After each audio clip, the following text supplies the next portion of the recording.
Okay, class. Today we'll be talking about the properties of water. Yachon, Matthew, wake up. Let's focus up. Okay. So, first off, the properties of water. There are 5 properties of water: cohesion/adhesion, high specific heat, evaporative cooling, insulation of bodies of water by floating, and solvent of light. Now, all these are result of structural nature of water molecules, aka polar covalence. Polarity of water molecules allows forming of hydrogen bonds with each other. The cause is that oxygen is an extremely electronegative atom. Unequal sharing of electrons with hydrogen is polar covalent. This all ties into fitness. Hey, wake up, guys. So, guys, are you awake? Did you get all that? Mm-hmm. What is cohesion/adhesion? Any questions? Yes, Kevin. When's the test? The test is Tuesday. Any other questions? Yes? What's today? Today is Monday.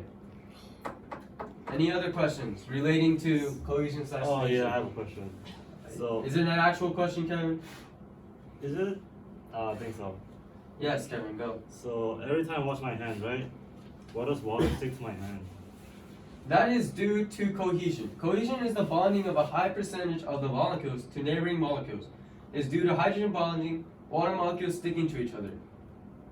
So, basically in life, cohesion helps pull water up through the microscopic vessels of plants, transpiration. It also leads to surface tension, which is the measure of how hard it is to break the surface of a liquid. It's related to cohesion and water molecules sticking to each other. Next is high specific heat. Any questions? Focus up, guys. Yes, Yachan. So you know how I'm made of 70% water? How does that affect me? Well, heat is a measure of the total amount of kinetic energy due to molecular motion. Temperature is the measure of intensity of heat. Now, ready? The specific heat of a substance is the amount of heat that must be absorbed or lost for 1 gram of that substance to change its temperature by 1 degree Celsius.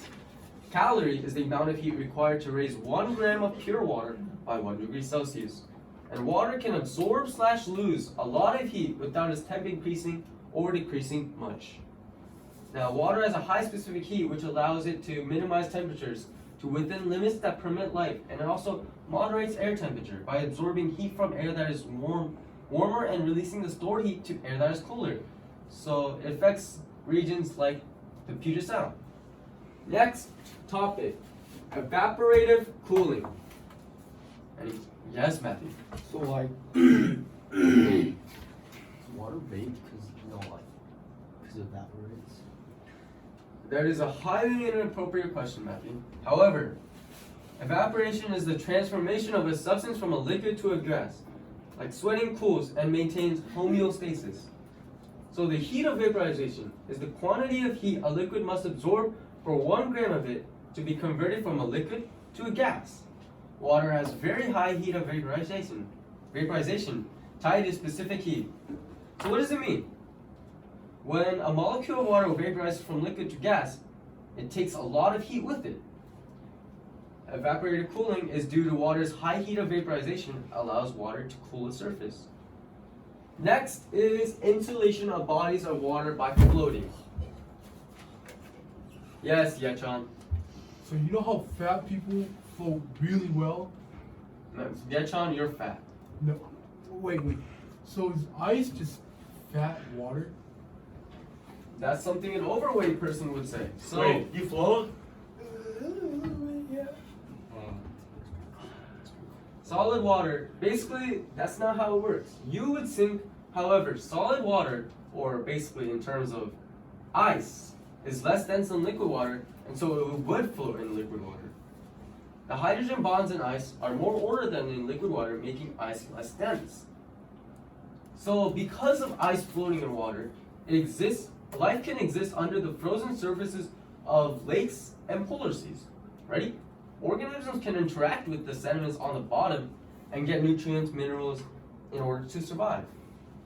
Next, we have the solvent of life, the last property of water.